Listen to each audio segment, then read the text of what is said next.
ನಮಸ್ತೆ, welcome back to my channel. ಇವತ್ತು ಕ್ಯಾರೆಟ್ನ ಬಳಸಿ ಒಂದು ಪಾಯಸ ಮಾಡ್ತಾಯಿದ್ದೀನಿ, ಕ್ಯಾರೆಟ್ ಕೀರು.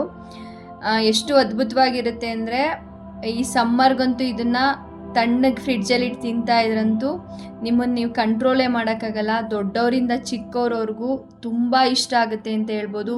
ಇದನ್ನು ಬಿಸಿ ಬಿಸಿಯಾಗೂ ಸರ್ವ್ ಮಾಡ್ಬೋದು, ಫ್ರಿಡ್ಜಲ್ಲಿಟ್ಟು ತಣ್ಣಗೆ ಕೂಡ ಸರ್ವ್ ಮಾಡ್ಬೋದು. ನೋಡೋಕ್ಕೆ ಎಷ್ಟು ಕಲರ್ಫುಲ್ ಆಗಿದೆಯೋ ಅಷ್ಟೇ ರುಚಿಕರವಾಗಿರುತ್ತೆ. ದೊಡ್ಡವರಿಂದ ಚಿಕ್ಕವರವರು ಎಲ್ಲರೂ ತುಂಬ ಇಷ್ಟಪಟ್ಟು ತಿಂತೀರಾ. ಆರೋಗ್ಯಕರವಾಗೂ ಇರುತ್ತೆ, ರುಚಿಕರವಾಗೂ ಇರುತ್ತೆ. ಮಿಸ್ ಮಾಡಬೇಡಿ, ಈ ರೆಸಿಪಿ ಸೇವ್ ಮಾಡ್ಕೊಳ್ಳಿ, ಟ್ರೈ ಮಾಡಿ. ಖಂಡಿತ ನಿಮ್ಮೆಲ್ಲರಿಗೂ ಇಷ್ಟ ಆಗುತ್ತೆ, ಅದ್ಭುತವಾಗಿರುತ್ತೆ ಅಂತ ಹೇಳ್ಬೋದು. ಇಲ್ಲಿ ಮೊದಲಿಗೆ ನಾನು ಮಾಡ್ತೀರಾ ಅಂತ ಪ್ರಮಾಣಕ್ಕೆ 2 ಕ್ಯಾರೆಟ್ನ ತಗೊಳ್ತಾ ಇದ್ದೀನಿ.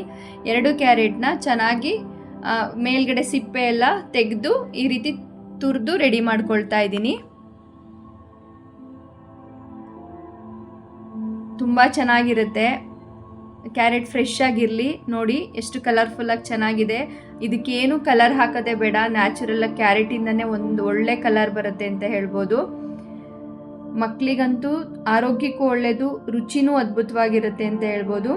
ಇಲ್ಲಿ ಸ್ವಲ್ಪ ನಾನು ಕೇಸರಿನ ಬಿಸಿ ಹಾಲು ಹಾಕಿ ನೆನೆಸಿ ಎತ್ತಿಡ್ತಾ ಇದ್ದೀನಿ. ಇದು ಆಪ್ಷನಲ್ಲು, ಬೇಕಂದರೆ ಹಾಕ್ಕೋಬೋದು, ಇಲ್ಲ ಸ್ಕಿಪ್ ಮಾಡ್ಬೋದು. ನಾನು ಯಾವುದೇ ಅಡುಗೆ ಫುಡ್ ಕಲರ್ ಬಳಸಲ್ಲ, ನ್ಯಾಚುರಲ್ಲಾಗಿ ಏನಿದೆ ಅದೇ. ಕೇಸರಿ ಹಾಕೋದ್ರಿಂದ ಆರೋಗ್ಯನೂ ಚೆನ್ನಾಗಿರುತ್ತೆ, ರುಚಿನೂ ಜಾಸ್ತಿ.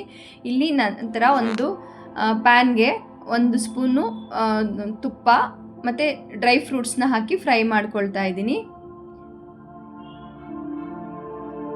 ಡ್ರೈ ಫ್ರೂಟ್ಸ್ನ ಒಂದು ಒಳ್ಳೆ ಹದಕ್ಕೆ ಫ್ರೈ ಮಾಡಿ ಎತ್ತಿಟ್ಕೊಳ್ತಾ ಇದ್ದೀನಿ.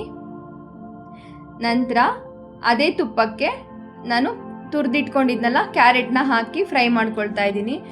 ಈ ಸಣ್ಣ ಊರಿನಲ್ಲಿ ಒಂದು 3ರಿಂದ 4 ನಿಮಿಷ ಅದು ಹಸಿ ಸ್ಮೆಲ್ಲೆಲ್ಲ ಹೋಗಬೇಕು. ನಾವು ಕ್ಯಾರೆಟ್ ಹಲ್ವಾಗಿ ಹೇಗೆ ಹುರ್ಕೊಳ್ತೀವೋ ಅದರಲ್ಲಿ ಕ್ಯಾರೆಟ್ ಕಲರ್ ಚೇಂಜ್ ಆಗುತ್ತೆ, ಮತ್ತು ಅದರಲ್ಲಿ ಒಂದು ಕ್ಯಾರೆಟಲ್ಲಿ ಇರೋದೇ ಆ ಹಸಿ ಅಂಶ, ಹಸಿ ಸ್ಮೆಲ್ ಹೋದ್ರೇ ಕ್ಯಾರೆಟಿಗೆ ಟೇಸ್ಟ್ ಕೊಡೋದು.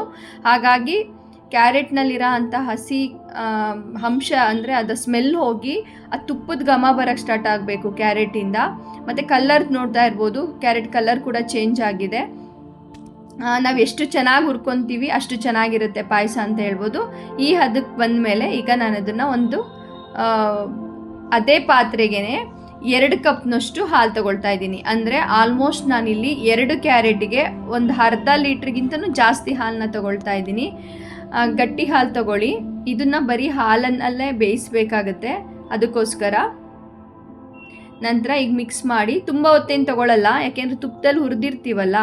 ನಂತರ ಇಲ್ಲಿ ನಾನು ಒಂದು 3 ಸ್ಪೂನಷ್ಟು ನೈಲಾನ್ ಸಬ್ಬಕ್ಕಿ ಬರುತ್ತಲ್ಲ, ಅದನ್ನು ಹಿಂದಿನ ದಿನ ನೈಟೇ ನೆನೆಸಿಟ್ಕೊಳ್ಳಿ. ಇಲ್ಲ ಒಂದು 3ರಿಂದ 4 ಅವರು ನೀವು ಪಾಯಸ ಮಾಡೋಕ್ಕೆ ಮುಂಚೆ ನೆನೆಸಿಟ್ಕೊಂಡ್ರೆ ಆಯಿತು. ನೈಲಾನ್ ಸಬ್ಬಕ್ಕಿ ತೊಗೊಳ್ಳಿ, ಚೆನ್ನಾಗಿರುತ್ತೆ, ಚಿಕ್ಕದು ಬರುತ್ತಲ್ಲ ಅದು. ಅದನ್ನೊಂದು 3 ಸ್ಪೂನಷ್ಟು ಹಾಕ್ಕೊಳ್ತಾ ಇದ್ದೀನಿ. ನೆನೆಸಿ ಹಾಕ್ಕೊಳ್ಳಿ, ಹಾಗೆ ಹಸಿದು ಅಂದರೆ ಡ್ರೈ ಇರೋದು ಹಾಕ್ಕೋಬಾರ್ದು. ನೀವು ಈ ಪಾಯಸ ಮಾಡಬೇಕಂದ್ರೆ ಒಂದು 3-4 ಅವರ್ ಮುಂಚೆ ಅಥವಾ ಹಿಂದಿನ ದಿನ ನೈಟೇ ನೆನೆಸಿಟ್ರೆ ಅದೇನು ತುಂಬ ಟೈಮ್ ತೊಗೊಳ್ಳಲ್ಲ, ನೆಂದಿರುತ್ತಲ್ಲ ಕ್ಯಾರೆಟ್ ಜೊತೆ, ಅದು ಕೂಡ ಬೇಗ ಬೆಂದ್ಬಿಡುತ್ತೆ. ನಿಮಗೆ ಗೊತ್ತಾಗುತ್ತೆ ಅದು ಬೆಂದಿದೆಯಾ ಅಂತ, ಯಾಕೆಂದರೆ ಸಬ್ಬಕ್ಕಿ ಬೆಂದಾಗ ಒಂಥರ ಟ್ರಾನ್ಸ್ಪೆರೆಂಟ್ ಆಗುತ್ತೆ ಅದು. ಆ ರೀತಿ ಆಗೋವರೆಗೂ ನೀವು ಬೇಯಿಸ್ಕೋಬೇಕು. ನಂತರ ತುಂಬ ಹೊತ್ತೇನು ತೊಗೊಳ್ಳಲ್ಲ, ಒಂದು 2ರಿಂದ 3 ನಿಮಿಷ ಕುದಿಸಿದ ತಕ್ಷಣ ಹಿಂಗೆ ಕುದಿ ಬಂದಾಗ ಕ್ಯಾರೆಟು ಮತ್ತು ಸಬ್ಬಕ್ಕಿ ಬೆಂದಿದೆಯಾ ಕನ್ಫರ್ಮ್ ಮಾಡಿಕೊಂಡು ಇನ್ನೊಂದು ಸ್ಪೂನ್ ತುಪ್ಪ ಮತ್ತು ಇಲ್ಲಿ ನಾನು ಒಂದು 1/4 ಕಪ್ನಷ್ಟು ಕಂಡೆನ್ಸ್ ಮಿಲ್ಕ್ನ ಹಾಕ್ಕೊಳ್ತಾ ಇದ್ದೀನಿ. ಇದು ಆಪ್ಷನಲ್ಲು. ಕಂಡೆನ್ಸ್ ಮಿಲ್ಕ್ ಹಾಕೋದ್ರಿಂದ ಆ ರಿಚ್ನೆಸ್ಸು ಟೇಸ್ಟು ಸಖತ್ತಾಗಿರುತ್ತೆ. ಅದಿಲ್ಲ ಅಂದರೆ ನೀವು ಸಕ್ಕರೆನೇ ಬಳಸ್ಬೋದು. ನಾನಿಲ್ಲಿ ಕಂಡೆನ್ಸ್ ಮಿಲ್ಕಿಗೆ ಸ್ವೀಟ್ಸ್ ಸರಿ ಆಗುತ್ತೆ, ಆದರೂ 1-2 ಸ್ಪೂನಷ್ಟು ಸಕ್ಕರೆನ ಸೇರಿಸ್ಕೊಳ್ತಾ ಇದ್ದೀನಿ. ಸಿಹಿ ನಿಮ್ಮ ರುಚಿಗನುಸಾರವಾಗಿ ಹಾಕ್ಕೋಬೋದು. ಕಂಡೆನ್ಸ್ ಮಿಲ್ಕೇ ಸಾಕಾಗುತ್ತೆ ಇಷ್ಟು ಪ್ರಮಾಣಕ್ಕೆ 1/4 ಕಪ್ನಷ್ಟು ಹಾಕಿದ್ರೆ. ಇಲ್ಲ ಅಂದರೆ ನೀವು ಇನ್ನೊಂದು 2 ಸ್ಪೂನ್ ಸಕ್ಕರೆನ ಸೇರಿಸ್ಕೊಂಡ್ರೆ ಸ್ವಲ್ಪ ಸಿಹಿ ತಿನ್ನೋರಿಗೆ ಚೆನ್ನಾಗಿರುತ್ತೆ ಅಂತ ಹೇಳ್ಬೋದು. ಅದನ್ನು ಸಕ್ಕರೆ ಹಾಕಿದ ಮೇಲೆ ಮತ್ತು ಕಂಡೆನ್ಸ್ ಮಿಲ್ಕ್ ಹಾಕಿದ ಮೇಲೇನು ತುಂಬ ಹೊತ್ತೇನು ಕುದಿಸೋದು ಬೇಡ.